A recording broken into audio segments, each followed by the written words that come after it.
दोस्तों नमस्कार, आप सभी का स्वागत है आपके अपने YouTube channel study with TS sir ji में। ब्रेकिंग न्यूज निकलकर सामने आ रही सुप्रीम कोर्ट से। एनआईएस डीएलएड मामले में सुप्रीम कोर्ट में आज एक महत्वपूर्ण सुनवाई लगी थी। सुनवाई पूरी हो चुकी है। फाइनल सुनवाई के बाद ऑर्डर रिजर्व हो चुका है। आज की कोर्ट सुनवाई की विस्तृत अपडेट आप सभी के साथ इस वीडियो के माध्यम से डिस्कस करने वाले हैं। आज का रिजर्व ऑर्डर कब आएगा, सब कुछ विस्तारपूर्वक वीडियो के माध्यम से आप सभी के साथ जानकारी शेयर की जाएगी। तो आप सभी लोगों से निवेदन है कि वीडियो में अंत तक बने रहें। प्लीज वीडियो को लाइक करें, दोस्तों में शेयर करें, फटाफट चैनल को सब्सक्राइब कर लें अगर अभी तक चैनल को सब्सक्राइब नहीं किया है। तो आइए साथियों शुरू करते हैं आज का ये वीडियो। देख लेते हैं एनआईएस डीएलएड मामले से जुड़ी हुई आज की सुप्रीम कोर्ट में फाइनल सुनवाई से महत्वपूर्ण बहस का विस्तृत अपडेट। नमस्कार, आप सभी का स्वागत करता हूं अपने YouTube चैनल सुरेंद्र सिंह बोरा में। साथियों, जैसा कि आप सभी लोगों को पता था कि आज माननीय सुप्रीम कोर्ट में एक महत्वपूर्ण सुनवाई थी, the state of Uttarakhand versus NIS DElEd, यानी कि नंदन सिंह बोरा वर्सेज जयवीर सिंह केस की महत्वपूर्ण सुनवाई थी, जिसका डायरी नंबर है 3855/2022 का था ये केस। और इस केस में लगातार काफी लंबी सुनवाई हुई, जैसा कि आप लोगों ने सभी ने देखा होगा। कोर्ट में काफी लंबी बहस के बाद एनआईएस डीएलएड बहुत जगह फंसती हुई नजर आई और मीनाक्षी अरोड़ा जी जो है कि एडवोकेट थी एनआईएस डीएलएड की तरफ से, फाइनली जो है कि हमने ये बात भी आपको बताया था कि आज लगभग ये अंतिम सुनवाई होगी और ये लगभग आज जजमेंट की तरफ ये केस बढ़ गया है। तो जजमेंट से पूर्व की बात बताता हूं कि जजमेंट की तरफ ये केस बढ़ चुका है।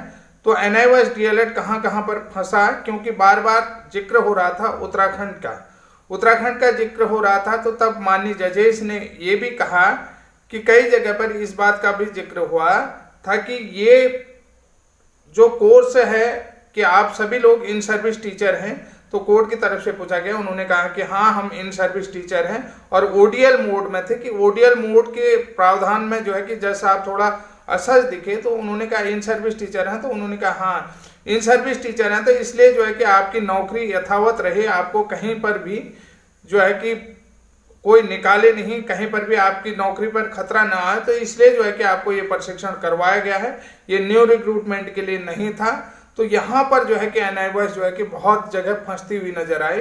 तो कुल मिलाकर के बहुत सारे स्टेटों में जो है कि अन्य स्टेटों का अगर मान लिया जाए करा या नहीं करा जिक्र, तो अन्य स्टेटों जैसे बिहार में एनआईएस डीएलएड को इन सर्विस में ले लिया गया, नई न्यू रिक्रूटमेंट में ले लिया गया, फ्रेश रिक्रूटमेंट में ले लिया, राजस्थान में ले लिया गया, अन्य जो है कि पूर्वी राज्यों में भी ले लिया है, लेकिन केवल एक उत्तराखंड में ही इसको रोका गया था। तो फाइनली जो है कि आज का लंबी बहस के बाद फाइनली जो है कि डिसीजन को रिजर्व पर रखा गया है, केस के डिसीजन को रिजर्व पर रखा गया है।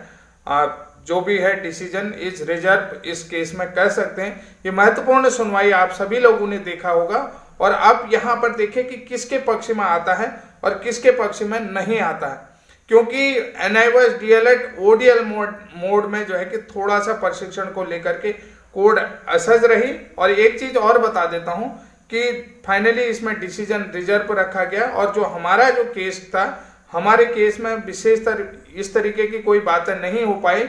जज साहब के संज्ञान में केस की डिटेल तो आ गई है, तो उन्होंने कहा गया है कि जो जस्टिस धूलिया जी का डिसीजन है जो बीएड वर्सेज बीटीसी वाले केस में, उसमें आप जो है कि अपील करें, उस केस में क्लेरिफिकेशन लगाएं। उस क्लेरिफिकेशन की बात यहाँ पर आ गई है, उस केस में क्लेरिफिकेशन के लिए आप अब अपील करें, एप्लीकेशन लगाएं। इस बात की बात यहाँ पर आई हुई है। कुल मिलाकर के एनआईएस डीएलएड का जो जजमेंट है वो अब रिजर्व की तरफ बढ़ रहा है, फाइनल डिसीजन की तरफ बढ़ रहा है। कब तक डिसीजन आ जाएगा ये हम नहीं कह सकते हैं, किस तरीके से आएगा, क्या आएगा, ये डिटेल वीडियो जो है कि अभी क्योंकि जस्ट सुनवाई खत्म हुई है, तो जस्ट सुनवाई खत्म होने के बाद ही मैं आप लोगों को ये पूरी डिटेल बता रहा हूं।